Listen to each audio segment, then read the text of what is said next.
말짱 도루묵이라는 말을 여러분도 사용하십니까? 도루묵이라는 말은 사실 물고기 이름입니다. 이 물고기에 대한 재미난 이야기가 있는데, 임진왜란 당시에 선조가 피난을 가게 되었습니다. 피난을 가는 동안에 먹을 게 변변찮게 있는 게 있겠습니까? 조촐하게 끼니때를 때우고 있는데 이름 모를 생선이 하나 올라왔습니다. 너무나 배가 고파서 그 생선을 입으로 들어가는지 코로 들어가는지 모를 만큼 너무나 맛있게 먹었습니다. 식사를 다 한 후에 선조가 궁금해서 물었습니다. 이 생선의 이름이 무엇이냐? 그 생선의 이름은 묵이었습니다. 그런데 맛에 비해 이름이 너무 촌스럽다고 생각해서 선조는 그 묵의 이름을 은으로 바꾸고 특산물로 바치게 했습니다. 전쟁이 끝난 후에 궁궐로 다시 돌아온 선조는 다시 그 생선을 먹게 되었습니다. 그런데 사람의 입이 얼마나 간사한지, 피난 갔을 때는 얼마나 맛있었는데 궁궐에서 다시 먹으니까 너무 맛이 없습니다. 그래서 사람들에게 이렇게 얘기했습니다. 도로묵이라고 해라. 그래서 은어라고 불렸던 그 묵이 도로묵이 되었다는 이야기입니다. 믿든지 말든지. 우리는 내 탓이 아니라 주변의 상황 때문에 내가 공들이고 내가 수고한 그 모든 것이 도로묵이 되는, 완전히 무너지는 그런 일들을 겪곤 합니다. 말짱 도루묵이 되는 이런 일들, 여러분의 삶에도 왜 그런 일들이 없겠습니까? 무더위에 고생하는 가족들을 위해서 있는 솜씨 없는 솜씨 다 해서 저녁을 맛있게 준비했는데 남편은 밖에서 먹고 들어온다고 그러고 아이들은 군것질을 많이 해서 저녁 식사할 생각이 없다고 할 때에, 공짜 탕수육 먹으려고 중국집 쿠폰을 그렇게 열심히 모았는데 그 중국집이 망했다고 할 때, 알파를 통해서 오늘은 화내지 말아야지, 절대로 화내지 말아야지 이렇게 다짐했는데 바로 그날 저녁에 별일 아닌 거 가지고 애들에게 윽박을 지르고 있을 때, 이와 같은 일들이 우리 삶에는 얼마나 자주 일어나고 있습니까? 무시로 일어난다고 해서 별일 아닌 일처럼 그냥 치부할 수도 있습니다. 하지만 수고한 것이 말짱 도루묵이 되었을 때에 우리는 자괴감을 느끼고 또 허물을 느끼며 그 자리에 털썩 주저앉게 됩니다. 이와 같이 최고의 가치를 그리고 온 열정을 다하여 목표를 향해 달려왔는데 아무런 의미 없이 무너졌을 때에 우리는 너무나 힘들어합니다. 심리학에서는 정열소진 증후군이라고 이야기합니다. 그런데 이런 감정을 비단 우리만 느끼는 것이 아닙니다. 오래전에 고령의 바울 역시 똑같은 경험을 하고 있습니다. 바울은 자신이 전한 그 복음이 말짱 도루묵이 될까봐 지금 도통 잠을 이룰 수가 없습니다. 온갖 박해를 받으며 고난 속에서 힘겹게 달려온 복음 사역인데, 그리고 다른 일도 아니고 하나님의 일인데 말짱 도루묵이 된다고 이렇게 생각하니 잠을 잘 수가 없습니다. 도대체 바울에게 무슨 일이 생겼을까요? 지금 바울은 로마 감옥에 갇혀 있습니다. 그것도 두 번째로 갇혀 있습니다. 처음 로마 감옥에 갇혔을 때는 사도행전 마지막 부분에 기록된 것처럼 2년 동안 셋집에서 머물면서 자유롭게 사람들을 만날 수 있었습니다. 하지만 지금은 그렇게 녹록지 않습니다. 사람들을 자유롭게 만날 수 있는 것도 아니고 쇠사슬에 묶여 있습니다. 그럼에도 바울의 심경에는 변화가 없습니다. 바울은 주를 위하여 이 갇힌 것에 대해서 부끄러워하지 않습니다. 그리고 사람들에게 복음과 함께 고난을 받으라고 말합니다. 그리고 바울은 자신이 전한 그 복음의 능력과 하나님의 신실하심을 믿기 때문에 이 복음이 더욱더 확장될 것을 확신하고 있습니다. 그런데 왜 바울은 말짱 도루묵이 될 것 같은 이 위험을 느끼며 걱정하고 있을까요? 그 이유는 아직 젊은 디모데 때문에 그렇습니다. 자신이 죽으면은 이 복음 사역을 디모데가 이끌고 나가야 하는데 눈에 보이는 현상들이 결코 만만치 않습니다. 말세라는 엄청난 폭풍이 몰려오는데 디모데가 감당하기에는 역부족으로 느껴집니다. 그래서 바울은 혹시 이 복음 사역이 말짱 도루묵이 되진 않을까 노심초사하며 디모데에게 편지를 보내고 있습니다. 대체 말세가 얼마나 두려운 존재이기에 혼신의 힘을 다하여 전하는 그 복음의 사역이 다 무너질 것 같은 그 위기를 느끼는 것일까요? 우리는 뉴스를 통해 생각하지도 못했던 일들을 겪을 때에 혀를 차며 말세야 말세 이렇게 혼잣말을 하곤 합니다. 흔히 말세를 도덕과 질서가 타락한 상태로만 생각하는데 성경에서 말하는 말세는 그렇지 않습니다. 예수님의 부활과 그리고 승천 이후로부터 오늘날까지 그리고 계속해서 예수님이 재림할 때까지 이 모든 순간이 다 말세입니다. 예수님이 2000년 전에 부활하셨으니까 지금은 말세의 끝, 다시 말해서 말세의 지말입니다. 아무리 말세의 끝이라고 해도 예수님이 다시 오실 때까지는, 예수님이 언제 오실지는 모르겠지만은 계속해서 말세의 때입니다. 이런 점에서 말세는 그다지 위협적이지 않습니다. 어제도 말세, 오늘도 말세, 내일도 말세입니다. 그런데 왜 바울은 이 말세 때문에 위기를 만났다고 불안해하며 심지어 핏대를 세우며 디모데에게 경고하고 있을까요? 대수롭지 않게 생각하고 넘어갈 수 있습니다.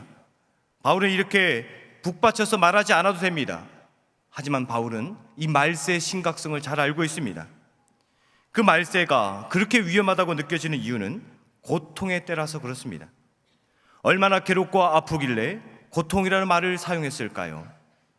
3장 1절에 고통으로 번역된 칼레포이는 마태복음 8장에서도 사용된 단어입니다. 그 고통, 얼마나 아프고 힘들길래 상상을 뛰어넘는 아픔과 괴로움과 두려움으로 이야기하고 있습니다. 예수님께서 가다라 지방으로 가셨을 때에 무덤 사이에서 2명의 귀신 들린 사람을 만나게 되었습니다. 그 사람들이 얼마나 기리기리 날뛰는지 사람들과 함께 살 수 없어서 무덤 속에서 살고 있습니다. 사람들이 가까이 하기 힘든 사람들, 말세의 고통이 이렇습니다. 사람들과 가까이 할 수 없는 두려움과 괴로움과 그리고 아픔의 때입니다. 더욱이 이 말세의 때는 우리의 죄악이 극에 달하 있습니다.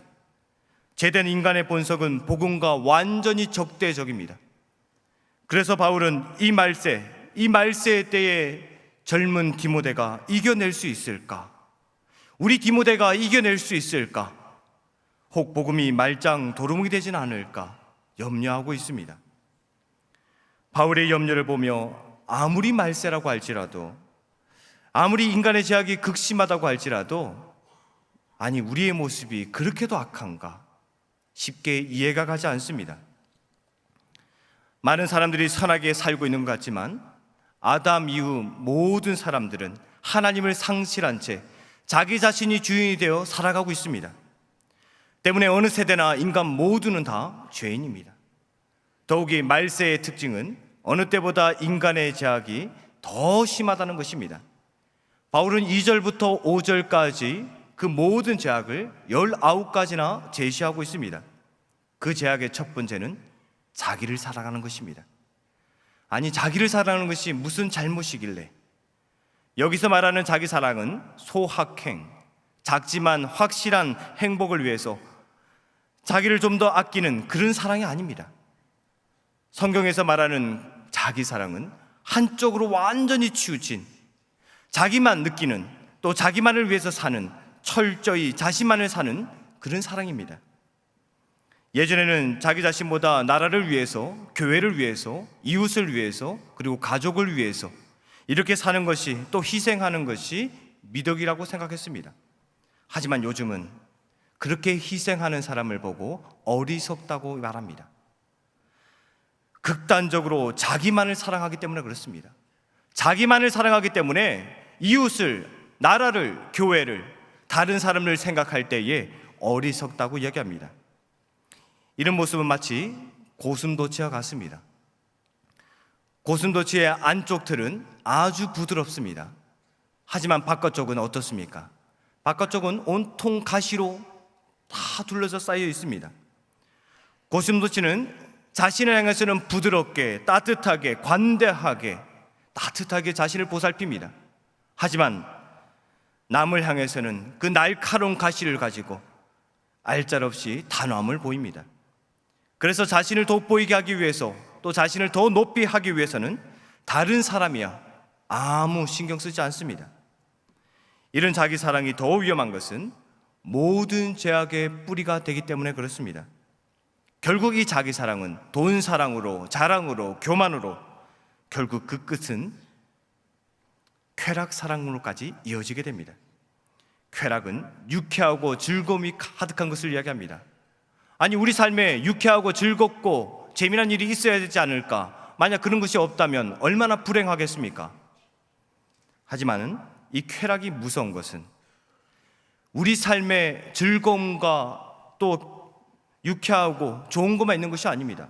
그 쾌락에 빠지게 되면 하나님의 사랑에서 완전히 멀어지기 때문에 그렇습니다.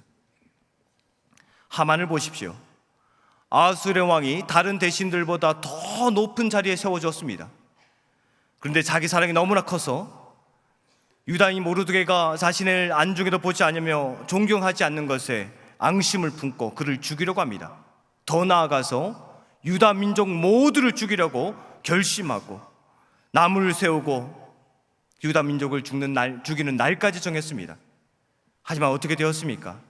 결국 자기께 자기가 죽고 말았습니다. 여러분, 하만이 왜 파멸되었습니까? 예레미야는 이렇게 말합니다. 내 백성이 두 가지 악을 행하였나니 곧 생수에 그런 데는 나를 버린 것과 스스로 웅덩이를 판 것인데 그것은 그 물을 가두지 못할 터진 웅덩이들이니라. 하만이 파멸한 이유는 두 가지 죄를 지었기 때문에 그렇습니다. 첫 번째는 생수에 그런 데는 하나님을 버린 것입니다. 우리 삶의 주인은 내가 아닙니다. 하나님이십니다. 그런데 우리 삶의 주인 되시는 하나님을 버린다면 그것은 가장 큰 죄입니다. 두 번째는 지나친 자기 사랑으로 스스로 욕심의 웅덩이를 판 것입니다. 어떤 사람은 돈으로, 어떤 사람은 명예로, 권력으로, 지식으로, 쾌락으로 스스로 웅덩이를 파고 있습니다. 하지만 그 웅덩이들은 물을 가두지 못할 터진 웅덩이들 뿐입니다. 말세 때는 이렇게 자기 사랑으로 시작해서 쾌락 사랑으로 이어지고 결국은 하나님은 멀리하게 되고 스스로 망하게 됩니다. 우리 역시 자기를 사랑하는 것에서, 쾌락을 사랑하는 것에서 자유롭지 못합니다. 여러분도 저도 자신을 사랑하는 것과 또 쾌락을 즐기는 것에서 자유롭지 못합니다. 그렇다면 말세를 살아가고 있는 오늘날 우리는 어떻게 해야 할까요? 5절 하반절에 이 같은 자들에게서 내가 돌아서라. 바울은 자신을 사랑하며 쾌락에 빠진 자들, 그들에게서 돌아서라고 분명히 얘기합니다. 하나님을 멀리하는 그들에게서 돌아서라. 왜 그렇게 말합니까? 그들은 경건의 모양은 있지만은 경건의 능력은 인정하지 않는 삶을 살기 때문에 그렇습니다. 바울이 말하는 경건의 모양과 경건의 능력은 무슨 말입니까? 경건의 모양은 껍데기이고 경건의 능력은 알맹이입니다. 그래서 경건의 모양은 있으나 경건의 능력을 부인하는 사람들, 다시 말한다면 복음의 능력을 버리고 세상 사람들과 같이 껍데기만 바라고 있는 사람들, 왜 그들을 향하여 껍데기만 있다고 얘기합니까? 세상 사람들같이 껍데기만 생각하는, 다시 말한다면 세상을 짝하여 세상의 가치관만 따르기 때문에 그들이 그리스도인인지 아니면 세상 사람인지 구별할 수 없기 때문에 그렇습니다. 알맹이도 중요하지만은 껍데기도 중요하고 모두가 다 중요하다고 생각할 수 있습니다. 하지만 알맹이가 없는 껍데기는 아무짝에도 필요가 없습니다. 복음의 알맹이가 없다면 세상적으로 아무리 멋지고 화려하고 좋은 껍데기를 가지고 있다고 할지라도 아무 소용없습니다. 하지만 세상에서 돌아선 사람들, 그들은 껍데기가 아닌 알맹이를 택했기 때문에 세상에서 이긴 사람들입니다. 삭개오를 보십시오. 얼마나 껍데기에 치중했던 사람입니까? 민족을 배신하면서까지 세상적인 것에 치중했던 사람입니다. 하지만 예수님을 만난 후에 그는 자신을 사랑하고 쾌락에 빠져있던 그 모든 것에서 돌아섰습니다. 껍데기와 같은 그 세상적인 것에서 완전히 돌아섰습니다. 우리도 세상적인 그 껍데기에서 복음의 알맹이를 가진 사람으로 살아야 하지 않겠습니까? 14절과 15절 상반절을 보십시오. 그러나 너는 배우고 확실한 일에 거하라. 너는 내가 누구에게서 배운 것을 알며 또 어려서부터 성경을 알았나니. 바울은 디모데에게 배우고 확실한 것에 거하라고 강조하고 있습니다. 왜냐하면 그 당시에 많은 성도들이 복음을 저버리고 떠났기 때문에 그렇습니다. 특히 유대 출신 그리스도인들은 율법에서 벗어나지 못했고 이방 출신 그리스도인들은 영지주의 유혹에 넘어가곤 했습니다. 왜 그들이 흔들렸겠습니까? 복음에 대한 확고한 지식과 신앙이 정립되지 않아서 그렇습니다. 그래서 살짝만 건드려도 그 자리에 쓰러지고 말았습니다. 이런 상황 가운데 바울은 배우고 확실한 일에 거하라고 당부하고 있습니다. 배우고 확실한 일에 거할 때에 흔들리지 않기 때문에 그렇습니다. 그렇다면 이 디모데는 누구에게 배웠을까요? 성경의 기초적인 원리에 대해서는 외할머니 로이스와 어머니 유니게를 통해서 배웠습니다. 그리고 그리스도에 대한 복음에 관한 진리는 바울에게서 배웠습니다. 바울이 디모데에게 가르친 복음의 진리는 이렇습니다. 11절 상반절을 보면 박해받음과 고난과 또 안디옥과 이고니온과 루스드라에서 당한 일과 어떠한 박해를 받은 것을 내가 과연 보고 알았거니와. 바울은 복음을 전하면서 온갖 박해를 받았습니다. 특히 1차 전도 여행을 떠났을 때는 쫓겨나고 돌에 맞아 죽을 뻔한 적도 있습니다. 이 모든 것을 디모데가 보았습니다. 그리고 12절에 무릇 그리스도 예수 안에서 경건하게 살고자 하는 자는 박해를 받으리라. 누구든지 그리스도를 위해서 살고자 하는 사람은 많은 고난을 겪게 될 것이라고 이야기하고 있습니다. 디모데에게 바울이 고난을 대해서 이야기하고 있습니다. 바울은 믿음의 아들 디모데에게 이 말세의 때에, 고통당하는 때에 복음을 위해서라면 어떠한 고난과 박해라도 두려워하지 말라고 가르치고 있습니다. 바울이 가르치는 것은 여기서 끝나지 않습니다. 11절 하반절에 주께서 이 모든 것 가운데서 나를 건지셨느니라. 그 모든 고난과 박해 가운데서 하나님께서 함께 해주셨을 뿐만 아니라 친히 건져주셨다고 고백하고 있습니다. 바울은 우리가 복음을 위해 살 때에 말세와 같은 그 고통스러운 일이 있다고 할지라도 넉넉하게 이기게 될 것이라고 우리에게 말씀하고 있습니다. 그런데 이 모든 것은 확신 속에서 가능한 일입니다. 아무리 배워도 확신이 없다면, 내 마음속에 확신이 없다면 조그마한 고난이 몰려와도 무너질 수밖에 없습니다. 하지만 내 마음에 확신이 있다면 큰 고난과 어려움이 찾아와도 무너지지 않습니다. 그럼 우리의 확신, 그 확신의 근거는 어디에 두고 있습니까? 무엇이 우리에게 확신을 주고 있습니까? 여러분의 삶에는 무엇이 확신의 근거가 되고 있습니까? 확신의 근거가 되는 것은 디모데가 어렸을 때부터 배웠던 영원한 진리, 성경입니다. 그렇다면 성경은 어떻게 확신의 근거가 될 수 있습니까? 성경이 확실한 근거가 될 수 있는 그 첫 번째는 성경의 능력 때문입니다. 여러분, 어떻게 하면 구원받습니까? 죄인이 어떻게 하면 하나님의 자녀가 될 수 있습니까? 주 예수를 믿으라. 그러면 너와 내 집이 구원을 받으리라. 예수 그리스도, 그분의 죽음과 그 부활을 믿음으로 우리는 구원을 얻습니다. 그런데 예수 그리스도 그 믿는 믿음으로 우리의 구원에 이르는 길은 오직 성경을 통해서 알 수 있습니다. 그래서 바울은 15절에서 이렇게 얘기합니다. 성경이 능히 너로 하여금 그리스도 예수 안에 있는 믿음으로 말미암아 구원에 이르는 지혜가 있게 하느니라. 이것이 성경이 주는 최고의 능력입니다. 베드로 역시 이렇게 얘기합니다. 너희가 거듭난 것은 썩어질 씨로 된 것이 아니요 썩지 아니할 씨로 된 것이니 살아있고 항상 있는 하나님의 말씀으로 된 것이니라. 우리에게 주어진 이 거듭남은 하나님의 말씀, 곧 성경으로 된 것입니다. 성경의 확신의 근거가 될 수 있는 두 번째는 성경의 권위 때문입니다. 성경이 얼마나 많은 사람들에 의해서 기록된 줄 아십니까?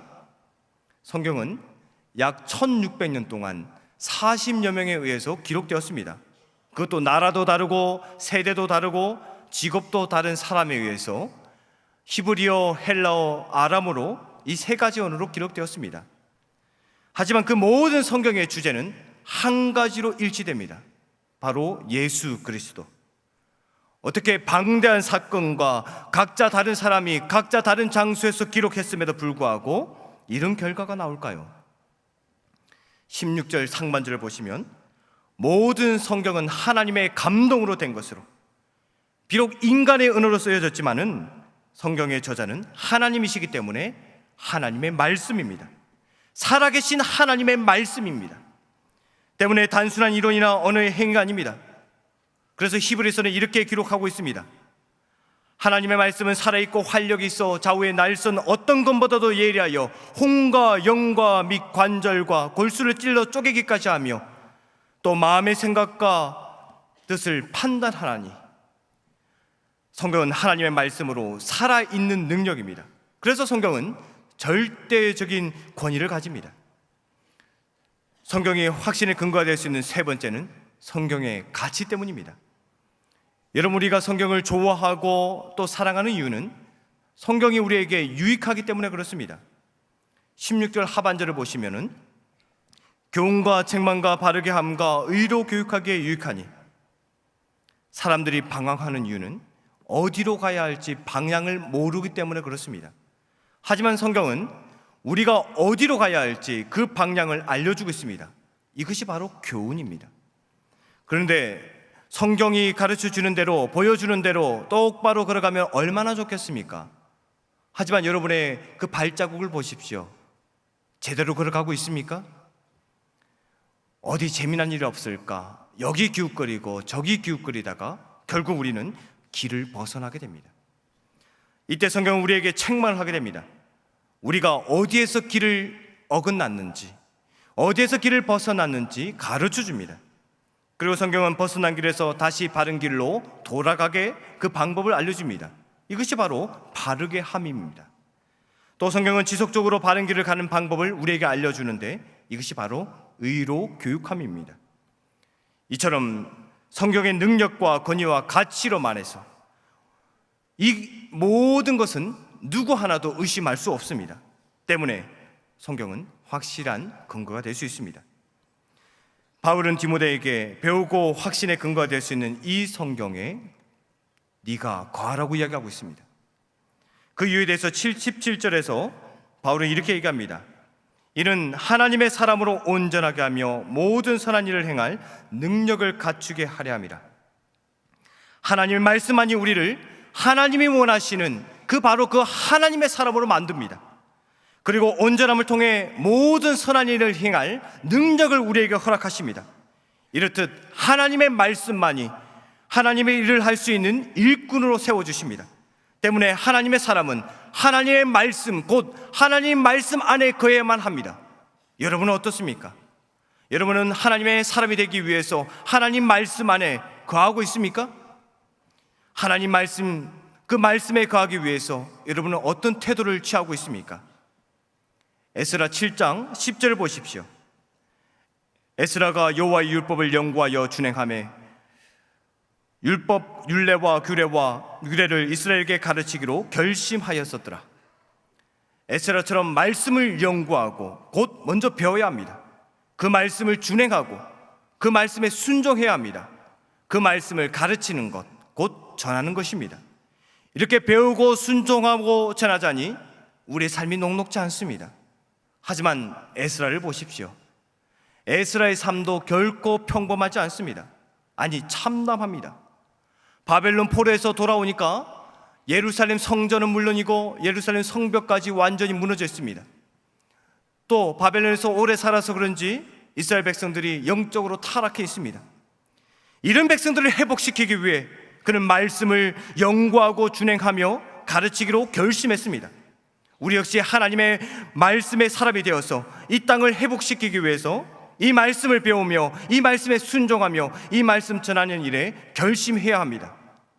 이렇게 말씀을 배우고 확신의 근거가 되는 이 말씀 안에 거할 때에 우리는 제약된 세상이고 고통 속에 있는 세상이라고 할지라도 넉넉하게 이길 수 있습니다. 그리고 이 세상을 정복할 수 있습니다. 또 이 세상을 회복시킬 수 있습니다. 이 놀라운 성경을 여러분 날마다 붙들고 사십니까? 한 젊은이가 무디에게 물었습니다. 선생님, 저는 이 성경을 날마다 붙들고 삽니다. 그런데 왜 내 삶에는 아무런 변화가 없습니까? 그때 무디가 말했습니다. 자네가 아무리 성경을 붙들고 산들 자네 인생은 아무런 변화도 없을 것이라네. 깜짝 놀랐습니다. 아니, 하나님의 말씀을 붙들고 살면 내 인생이 바뀌어야 되고 새로워져야 되고 승리해야 되는데 불구하고 왜 하나님 말씀을 붙들고 사는데도 불구하고 아무런 변화가 없을까요? 젊은이는 물론이고 주변에 있는 모든 사람들이 깜짝 놀랐습니다. 그때 무디가 말했습니다. 자네가 성경을 붙드는 것이 아니라 하나님의 말씀이 너를 붙들어야지. 하나님 말씀이 우리를 붙들고 하나님 말씀이 우리를 지배할 때에 우리의 삶이 변하고 우리의 삶이 승리하는 것입니다. 우리가 성경을 붙드는 것이 아니라 하나님의 말씀이 우리를 지배하게끔 여러분의 삶을 하나님께 맡기십니까? 여러분의 삶을 하나님의 말씀이 지배하게끔 그 모든 삶을 맡기십시오. 바울이 데살로니가 성도들을 칭찬하면서 이렇게 얘기합니다. 하나님의 말씀을 받을 때에 사람의 말로 받지 아니하고 하나님의 말씀으로 받음이니. 듣기 좋은 말은 나에게 주는 말씀이고 껄끄러운 말씀은 옆에 있는 다른 사람에게 주는 말씀입니까? 그렇지 않습니다. 하나님의 말씀으로 받는 데살로니가 교회 성도들을 향하여 바울이 이렇게 말합니다. 이 말씀이 또한 너희 믿는 자들 가운데서 역사하느니라. 하나님의 말씀을 믿지도 않으면서 하나님의 능력을 기대하는 것은 불순종과 같습니다. 하나님을 믿지 않는 것과 같습니다. 아무리 능력 있는 말씀이라고 할지라도 그 말씀을 하나님의 말씀으로 받아들이지 않는다면, 즉 하나님의 말씀이 나를 지배하지 않는다면 아무런 일도 일어나지 않습니다. 하지만 믿음으로 하나님 말씀을 받고 하나님 말씀이 내 삶을 지배하게 할 때에, 곧 하나님의 말씀으로 우리가 순종하며 즐거워하며 살 때에 우리는 새로운 역사를 경험하게 됩니다. 우리나라에서 가장 오랫동안 총장직에 있었다고 생각되는 사람은 아마 한동대 초대 총장이신 김영길 박사님이 아닐까라고 생각해 봅니다. 그는 무려 19년 동안 총장직에 있었습니다. 카이스트 교수로 있던 1994년 1월에 지인으로부터 경북 포항에 한동대학교를 세우는데 총장으로 모시고 싶다고 전화 한 통을 받았습니다. 25년 넘게 연구실에서 연구해온 사람인데 총장이 되어서 대학 행정을 맡는다는 것이 남의 이야기처럼 느껴졌습니다. 더욱이 카이스트에서 안정된 연구를 할 수 있는데 이 여건을 쉽게 포기하기란 쉽지 않았습니다. 그래서 정중하게 사양했습니다. 하지만 기독교 정신으로 대학을 설립한다는 말이 계속해서 마음에 걸렸습니다. 그때부터 신기하게도 하나님은 여러 통로를 통해서 하나님의 뜻을 보여주었습니다. 결국 상황을 보지 않고 총장직을 수락했습니다. 어떻게 그런 결단을 내릴 수 있었을까요?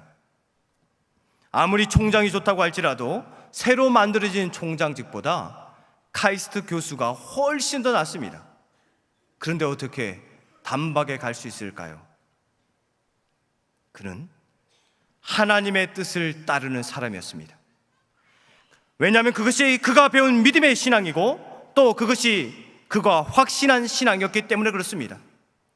물론 그의 부르심에 순종하고 달려갔을 때 그의 발걸음이 결코 평탄하지 않았습니다.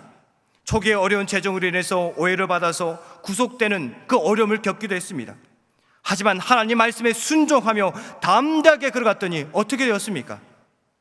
하나님 말씀에 거하면서 그 말씀에 순종하며 달려갈 때에 하나님이 그를 붙들어 주었습니다.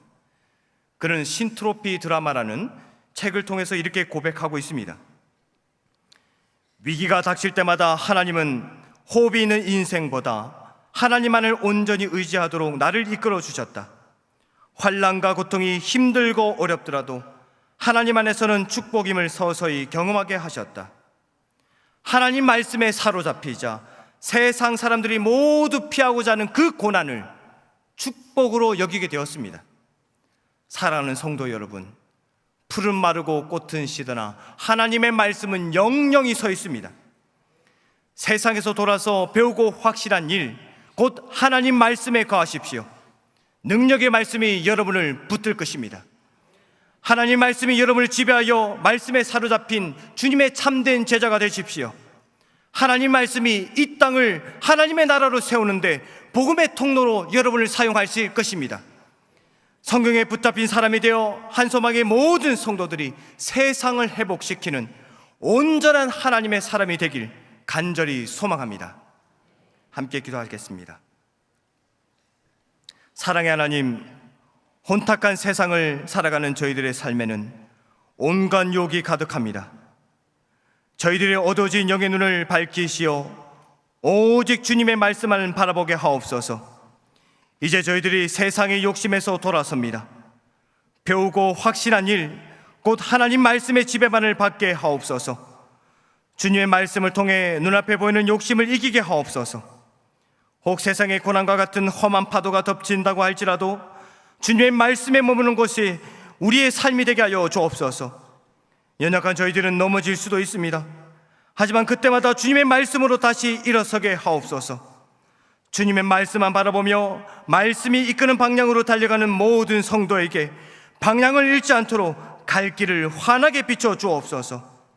또한 주님의 말씀을 듣고 순종하며 살고자 하는 모든 성도들의 가정과 일터와 삶을 말씀 위에서 형통케 하옵소서. 무더위 가운데 있는 한소망의 가족들을 구름 기둥으로 돌보실 것을 믿으며 존귀하신 예수님의 이름으로 기도드립니다. 아멘.